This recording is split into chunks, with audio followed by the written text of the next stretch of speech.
rockin' with it.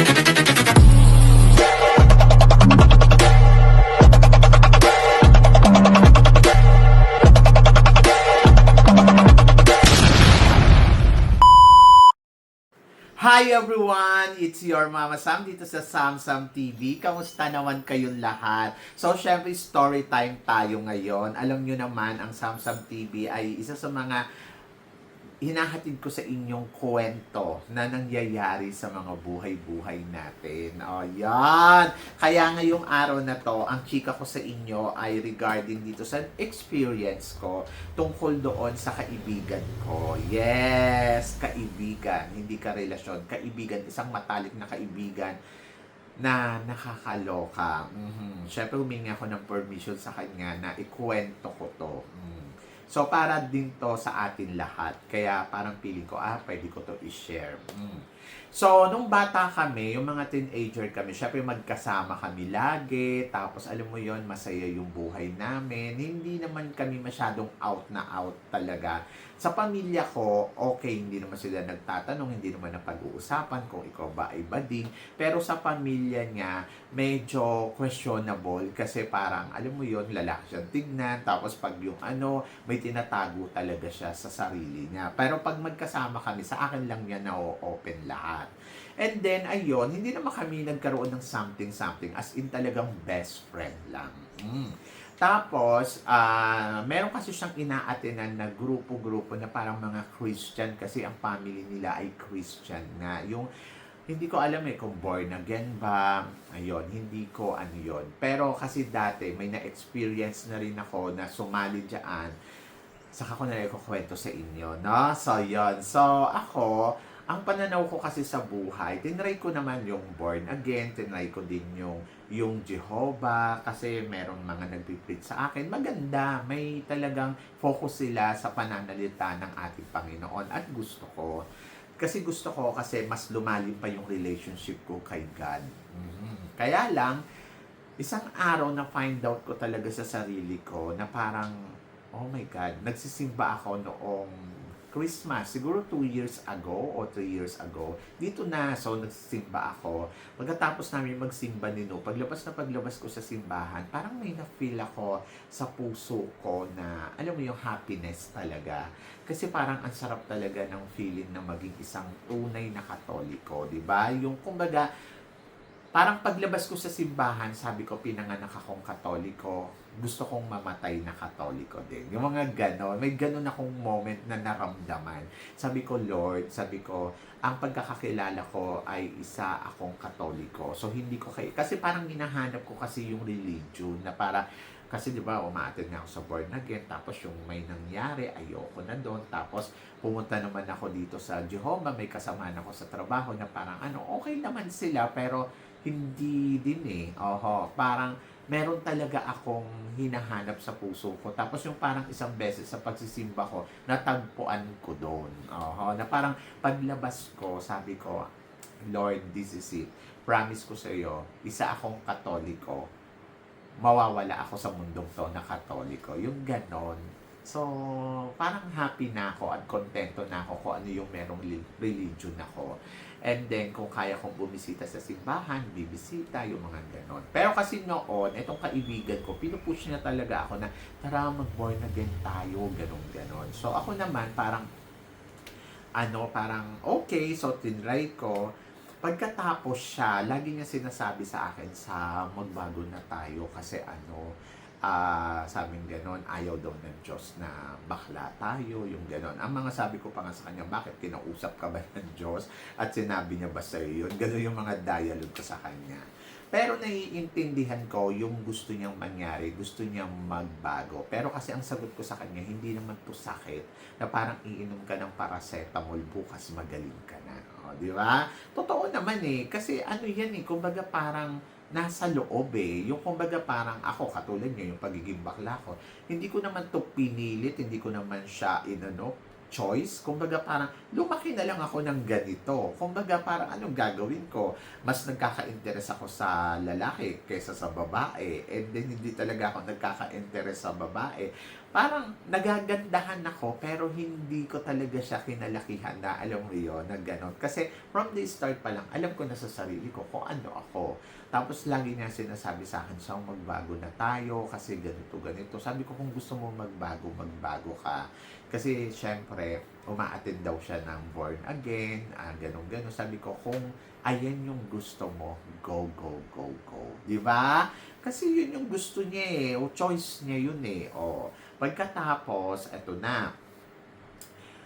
Ako kasi naniniwala ako, ang bakla ay mananatiling bakla. Mag-asawa ka, mag-anak ka, bakla ka pa din. Ganon. Ganon yung ano ko, na parang wag na natin pahirapan pa yung sarili natin. Wag natin ilagay sa alanganin na alam natin na makakasakit lang tayo ng ibang tao. Like example, parang kung mag-aasawa ka, tapos hindi naman din sincere, tapos bukas makalawa, biglang maghahanap ka na naman ng mga lalaki, tapos parang hindi naman alam ng asawa mo, parang di ba nakaka-open. Oo.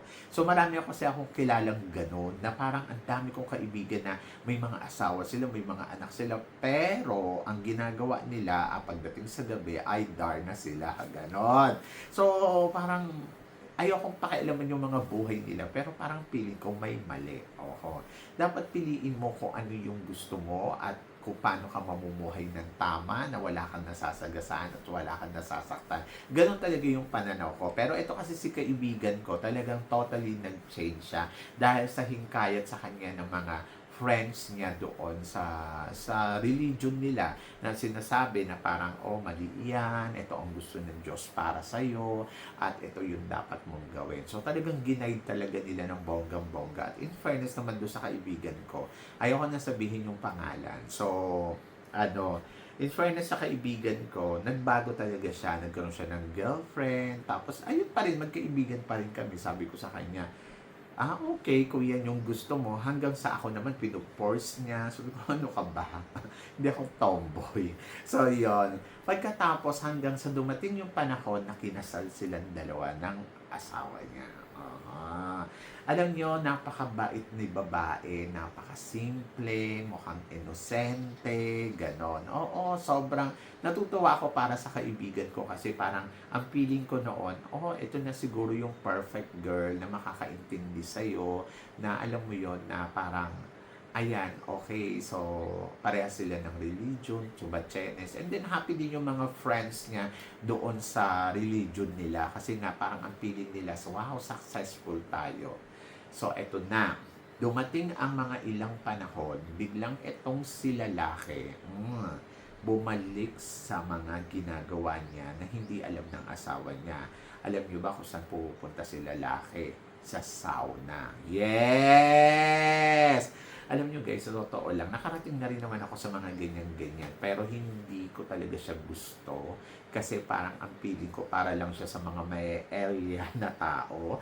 Na alam mo yon na parang pagkatapos mo doon sa isa, doon ka naman sa isa. Pagkatapos mo sa isa, doon sa isa.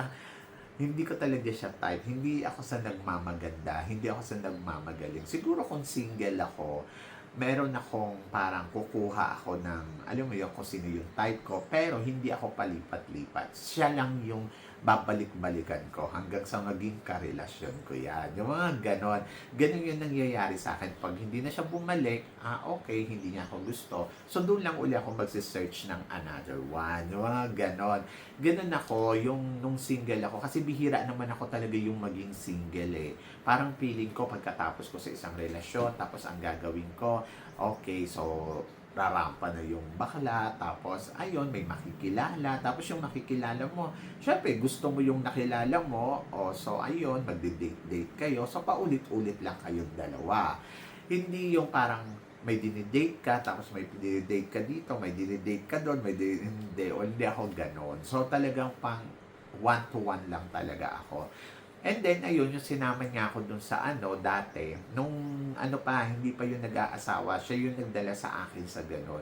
So, ngayon, hindi ko talaga type, kasi parang ang feeling ko, syempre kailangan natin mag-ingat, alam niyo yon. So, hindi naman porket bakla ka, kailangan maging happy ka na parang sige, lahat na lang ng lalaki dyan, tikman mo. Kahit sa lugar namin, pumunta kayo sa lugar namin, i-search ninyo doon or mag-check kayo kung meron akong record na pinagtitikman ko yung mga kapitbahay namin. Walang ganun mga Mars.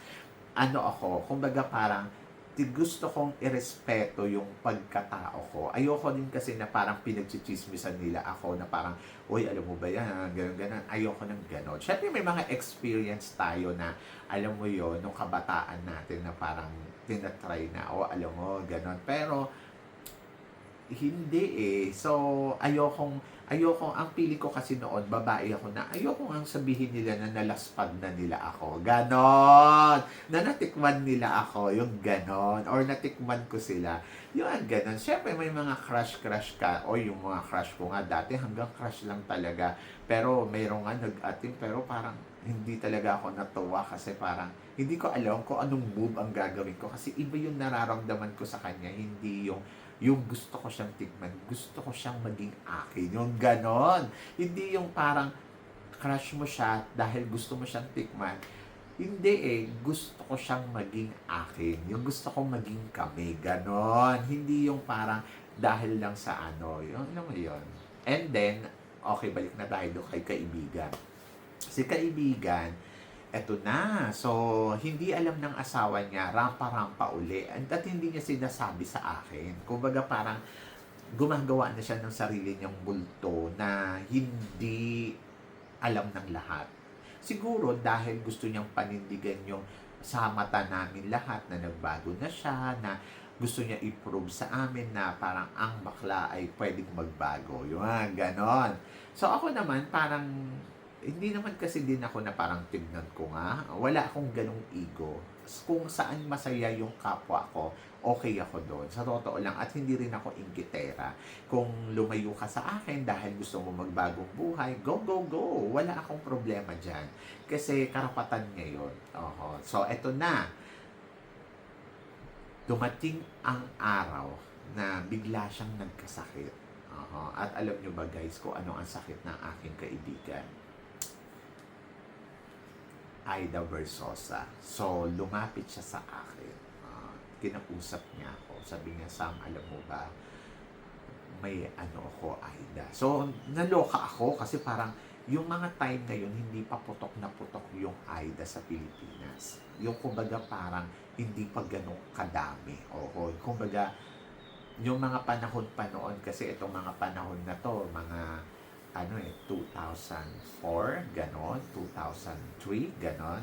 So, syempre, di ba, parang pag may ano ka, ganon kang sakit, ay, naku po, ano ka, yung kumbaga nakaka-stress, ganon. Tapos, sabi ko sa kanya, saan mo nakuha? Sabi ko sa asawa mo. Sabi, ano ka ba? Hindi. Virgin daw yung asawa niya at wala daw experience nung time na naging kinasal sila. Sabi ko, nakakaloka ka. Sabi ko, my gosh, di sabi ko, saan mo nakuha? Tapos doon nga, umamin siya sa akin na, ayun nga, pupunta siya sa sauna. Yan! Tapos, doon siya kapag gusto niya na ano. Sabi ko, akala ko ba nagbago ka na? Sabi niya, akala ko din. Sabi ko, yan naman sinasabi ko sa iyo eh. Sabi ko, paano to? Sabi ko, ikaw ba may nangyayari ba sa inyo ng asawa mo? Sabi niya, meron. So, yun. Naloka ako. Pagkatapos, nagpa-test silang dalawa. Sabi ko, magpa-test kayong dalawa ng asawa mo para aware kayo. So, yun. So, nagpa-test silang dalawa. Ayun. So, yung asawa niya na walang kamalay-malay, nadali. Diba? So, nakakalungkot kung iisipin mo. Bakit ka humantong sa ganito? At ang pinaka nakakalungkot pa, dinamay mo pa yung asawa mo. At the same time, buntis pa yung asawa niya. So, yon. So, talagang sobrang... Alam niyo kung ano yung gusto kong sisihin? Sino ang gusto kong sisihin? Yung mga kasamahan niya doon sa grupo. Kasi, pinipilit nilang magbago tong taong to na hindi naman sincere sa puso niya. hindi talaga ako naniniwala na ang bakla ay magbabago kapag nag-asawa. Pwedeng magtuloy-tuloy pa din yan hanggang sa itago niya sa asawa niya. At ayun yung nagiging sanhi ng kadamihan kung bakit naghihiwalay ang mga mag-asawa na alam mo yon pag na-discover nila na gumagawa ng kabalbalan yung asawa nila na hindi naman sa babae kundi sa kapwa niya lalaki. So yung istorya na yan, so sabi ko, grabe, nadamay pa yung babae na sobrang bait, sobrang inosente, sobrang walang nalalaman dahil sa paghuhudyok ng kadamihan na magbago ka, di ba? So, kung tutuusin, kung iisipin mo, kasalanan naman talaga din ng kaibigan kong lalaki. Kasi kung talagang willing ka talagang magbago, hindi mo na gagawin yung mga bagay na yon. Pero tao lang din siya. Oo, natutukso, nagkakamali, at tao din lang siya na, alam mo yon na talagang yun talaga yung gusto niya eh. Kasi yung tinanong ko siya, sabi ko, bakit ba kasi ipinagpatuloy mo pa yan? Sabi ko, akala ko ba magbabago ka na? Sa amin, hindi ko kasi maiwasan. O, di ba? So, nakakalungkot pero wala tayong magagawa kasi nangyari na ang nangyari. At, ayun. So, ang personal nating relasyon sa Diyos, parang feeling ko naman, tatanggapin niya naman tayo ng buong buo kahit ano pa tayo. Dahil ang Diyos, hindi naman mapanghusga. Hindi naman kailangan sasabihin sa atin ng Diyos na, ay hindi, gusto ko ganito ka. As long na hindi mo lang din binabago yung sarili mo. Di ba? Pinanganak kang lalaki, di maging lalaki ka lang. O, di ba? So, pwede ka naman magmahal. Kasi ang pagmamahal sa kapwa lalaki is ano yun eh, tawag dito, pagmamahal yun eh. Oho, and I think ang Diyos at tinuturuan tayo, mahalin natin ang kapwa natin kahit sino pa, di ba? So yun, so kung ano yung tinitibok ng puso mo at ano yung gusto mo, yun. Alam nyo guys, sa totoo lang, wala namang masama sa pagiging bakla. Walang masama. Ang masama, yung niloloko mo pa yung sarili mo, bakla ka na nga, di ba? So yun, so walang masama sa pagiging bakla. At maging masaya ka as long wala kang tinatapakan na tao, wala kang inaagarabyadong tao, at wala kang ginugulangan. So, yun. So, ipagpatuloy mo lang yan at hindi mo kailangan magbago dahil natatakot ka. Kung gusto mo magbago, walang masama. Oho, gawin mo ang kung ano yung nararapat para sa sarili mo kasi ikaw yun eh. Pero ang masama kasi, yung pinipilit mo yung sarili mo na hindi naman pala buo ang puso mo. So, yun. So, ano nangyari doon? So, syempre, nalungkot, naghiwalay silang dalawa. Oho, hiniwalay yan. Tapos, ang nakakalungkot kasi, naghiwalay na nga sila na may sakit pa yung ano. Kasi hindi matanggap ng babae. Sobrang disappointed yung babae. At, ayun, hiniwalayan siya. Oho. Kumbaga parang talagang naghiwalay sila. Tapos ang kaibigan ko, ayun, namatay na. Ayun. So, nakakalungkot, no? Sinishare ko to sa inyo yung kwento niya dahil gusto ko maging aware tayong lahat. At gusto kong gamitin yung boses ko sa mga katulad ng ganito yung ginagawa. Huwag tayong magpahudyok doon sa paligid natin. Tapos magkaroon tayo ng sariling desisyon, tapos magkaroon tayo ng paninindigan sa sarili natin. I think, kung hindi natin kaya, lumapit tayo sa Panginoon, magdasal. Magdasal lang. At para magabayan nga tayo ng bonggang-bongga. So, yun lang. Diba? So, nakakalungkot, pero wala naman tayo magagawa. Ganun talaga ang buhay. And then, ayun, ako talaga, sabi ko nga sa inyo, ingatan natin ang mga sarili natin. Hanggat kaya natin. Walang perpekto sa mundong to. Pero ilagay natin sa lugar yung pagiging bakla natin. Di ba? Na sasanayon sa mata ng Diyos. Yun. Ilagay lang natin siya sa tama. Walang masamang magmahal, walang masamang magnasa. Pero nandoon sa part na kontrolin mo lang din yung sarili mo at magkaroon ka din ng kahit konting respeto sa sarili mo. So, yun lang po. So, syempre maraming salamat po sa inyong lahat sa love and support na binibigay ninyo syempre dito sa channel ko. Sana may natututunan kayo sa mga kwento ko na hinahatid sa inyo. Ito hinahatid ko sa inyo hindi para pagchismisan natin sila ha or pagchismisan nyo ang buhay ko. Hinahatid ko siya sa inyo dahil gusto ko magkaroon din kayo ng awareness para sa mga sarili ninyo at gumalaw tayo ng tama. At higit sa lahat, syempre, matuto tayong maging, lumapit sa Panginoon sa itaas. Yun lang po. So, maraming salamat po. Hanggang dito na lang. Hanggang sa muli nating tsikahan. Syempre, subscribe na. So, subscribe na sa mga hindi pa nakaka-subscribe. See you tomorrow. Thank you, guys.